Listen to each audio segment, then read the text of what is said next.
Assalamualaikum warahmatullahi wabarakatuh. Halo, saya Sugiyarti dari SMP Negeri 1 Sampit, calon guru penggerak angkatan 7 dari Kabupaten Kota Waringin Timur. Beliau berdua adalah fasilitator Bapak Ropal Aryosilo dan pengajar praktik Ibu Tindu. Berikut rancangan aksi nyata modul 1.4 budaya positif yang saya buat. Latar belakang. Selama ini, penerapan disiplin di sekolah dilakukan dengan cara membuat aturan sepihak dengan sanksi dan penghargaan apabila murid melanggar atau mematuhinya. Hal itu dapat menimbulkan dampak negatif sehingga sekolah perlu menumbuhkan budaya positif.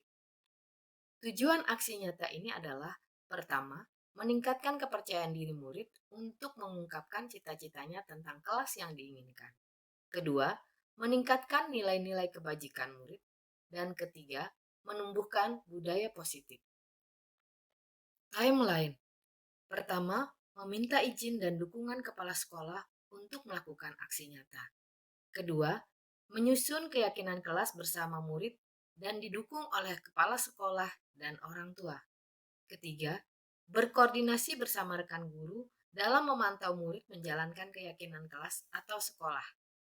Keempat, mempraktikkan segitiga restitusi apabila menemui masalah. Dan kelima, melakukan refleksi mingguan dan bulanan secara kontinu tentang pelaksanaan keyakinan kelas. Berikut ini kegiatan aksi nyata praktik membuat keyakinan kelas dan diseminasi budaya positif. Waalaikumsalam warahmatullahi wabarakatuh. Siap. Yang ini kita akan buat keyakinan kelas. Mengapa kita perlu membuat keyakinan kelas? Yang pertama adalah keyakinan kelas itu dibuat untuk menumbuhkan rasa di dalam hati kalian anak-anak. Jadi bukan karena peraturan. Kalau peraturan kan harus ditaati dan ada sanksi di dalamnya. Tapi kalau keyakinan kelas ini ditumbuhkan dalam diri kalian keinginan bahwa kalian harus mematuhi itu karena keinginan kalian sendiri. Karena itu kelas ini harus punya keyakinan. Setiap orang harus menuliskan boleh satu kata, boleh frasa, boleh kalimat, kelas seperti apa yang diinginkan. Setelah itu silakan menempelkan di dinding, di papan tulis saja ya. Kita tempelkan di papan tulis kelas seperti apa sih yang kalian inginkan. Kelas yang misalnya kelas yang seperti apa? Saya ingin kelas yang tidak ada yang membuli. Tapi jangan menggunakan kalimat negatif. Berarti kalau tidak ada membuli, kalimat apa yang tepat? Menunjukkan. Kalau menunjukkan masih negatif. Yang positifnya harmoni, saling menyayangi boleh. Kalau saya ingin kelas saya itu bersih, tulis saja. Saya ingin kelas kami saling menghormati, tulis saja dalam bentuk kalimat. Terserah mau dalam bentuk kalimat, mau dalam bentuk kata, boleh kalian tulis. Kemudian di bawahnya meminta kalian beri tanda tangan bahwa kalian benar-benar menginginkan kelas seperti itu. Ada pertanyaan sampai di sini? Setelah kalian tulis dan nempelkan, kita akan menggolongkan kalimat-kalimat ini menjadi satu kalimat keyakinan kelas atau beberapa kalimat keyakinan kelas. Nanti akan kita diskusikan bersama. Memang akan bagikan ini, tolong Hildan bantunya, tolong bagikan ini kepada anak putra. Atau dikata itu boleh. Silakan. Yang sudah selesai ya, yang belum silakan melanjutkan.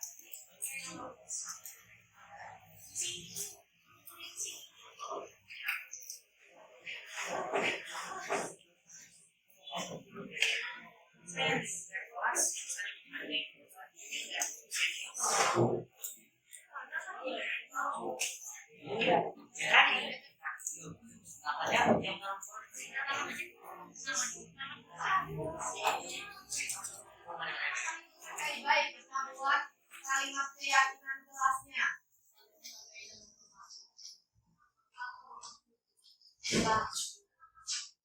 Berarti saling menghargai, boleh?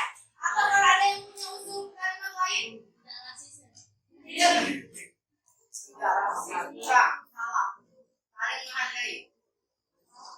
Toleransi bisa?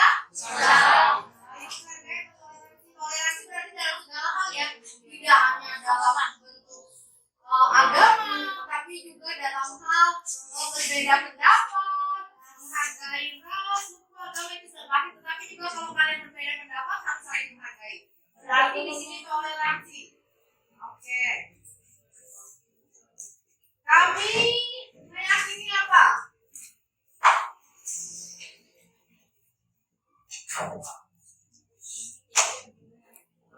Dalam setiap aktivitas dan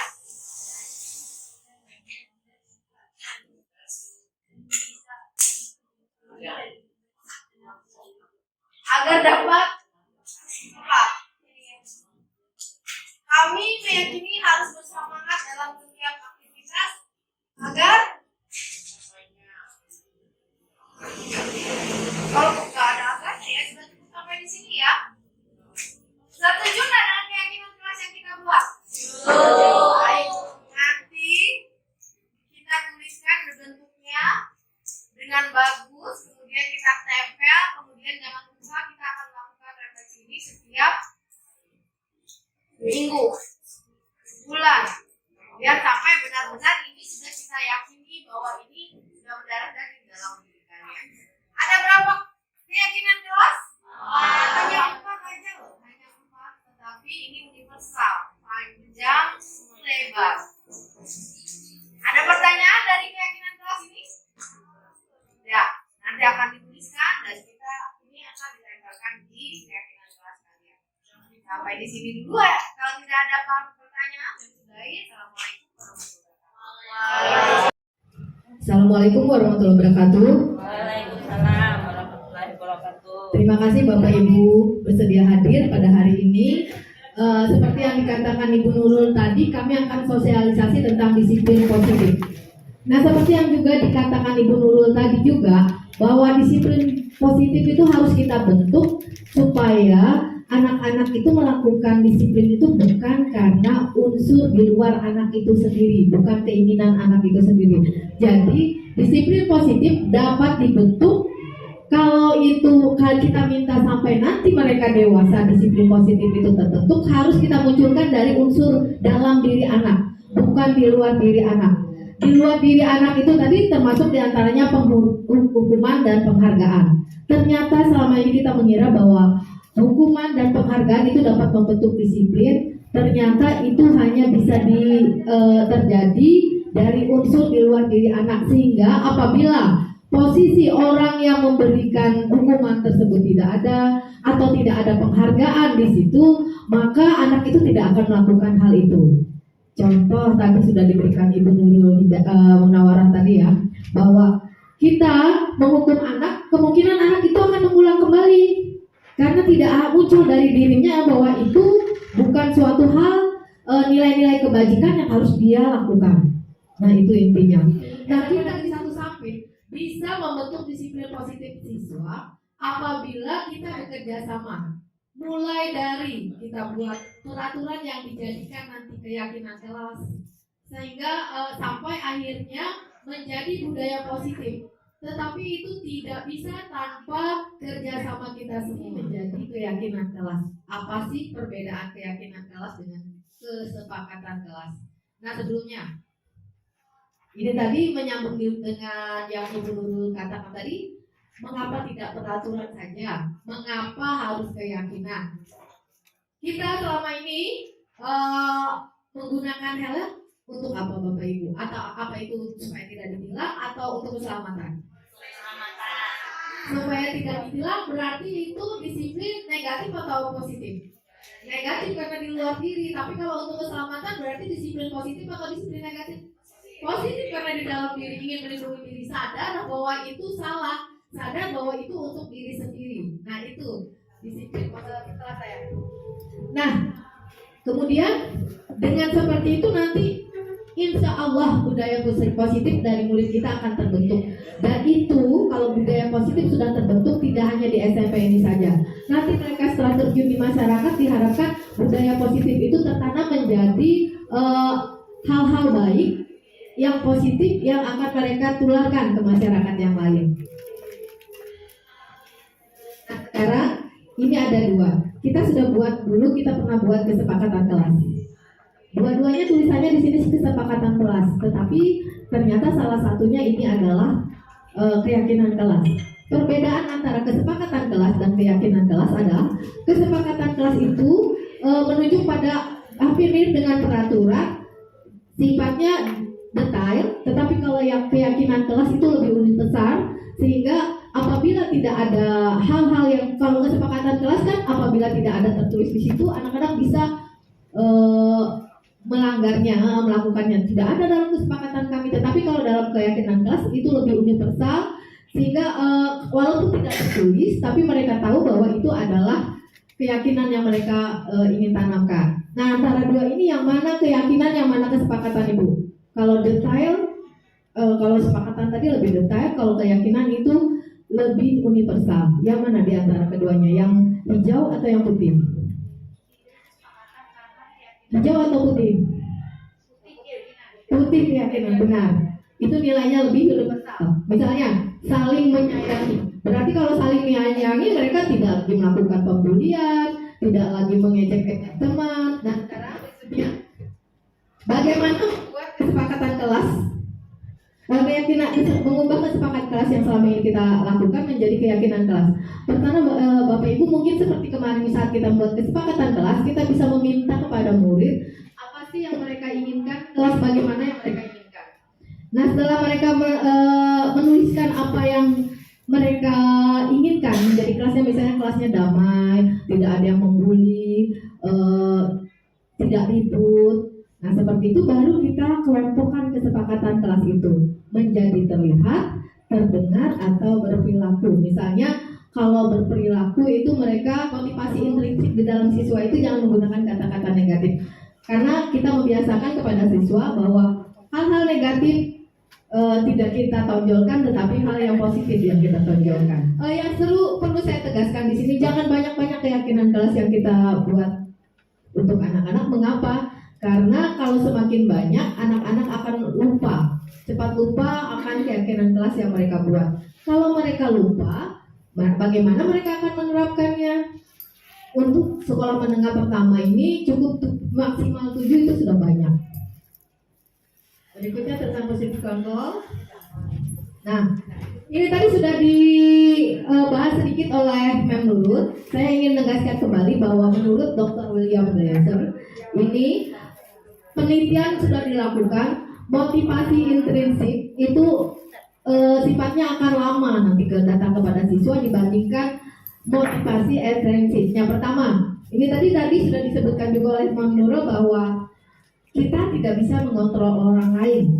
Orang itu hanya bisa mengontrol dirinya sendiri. Mungkin kita bisa mengontrol anak-anak setelah kita berhubungan di sekolah ini.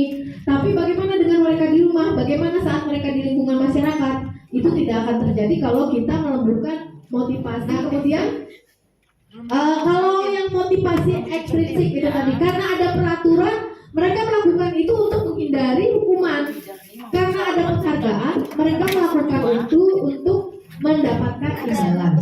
Sedangkan mendapatkan imbalan itu seperti yang kata Mem Nurul tadi, banyak sekali unsur negatifnya, termasuk mereka menurunkan kualitas kreativitas mereka. Ternyata kalau ada imbalan itu kreativitas mereka menurun. Karena apa? Karena tujuannya hanya pada imbalannya saja. Di luar kontrol ini bisa ada beridentitas gagal dan sukses.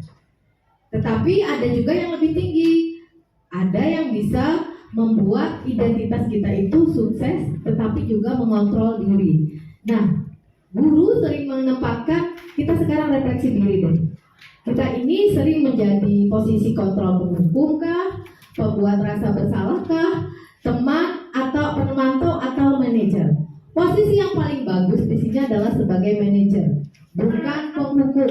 Penghukum itu seperti ini loh. Nih, sini ada contohnya, menghardik, menunjuk-nunjuk, kamu salah, harusnya seperti ini, tidak seperti itu. Nah, itu penghukum. Tetapi kalau pembuat rasa bersalah itu, Mem sedih loh kamu melakukan hal itu. Nah, sedikit saya sendiri sedikit. Mem sedih loh kamu bisa sampai seperti itu. Nah, tetapi ada juga posisi sebagai teman. Ayolah, kerjakan. kan sebentar lagi nah itu teman. Kemudian ada posisi pemantau. Kamu tahu kan peraturan sekarang apa? Mengapa kamu melanggar? Harusnya data-data diberikan oleh pemantau. Itu kalau pemantau. Tapi kalau manajer itu memberikan pertanyaan-pertanyaan. Kenapa nak kamu melakukan hal itu? Kamu tahu nggak itu salah? Harusnya seperti apa nak? Nah kalau kamu tahu itu salah, bagaimana cara kamu memperbaiki dirimu?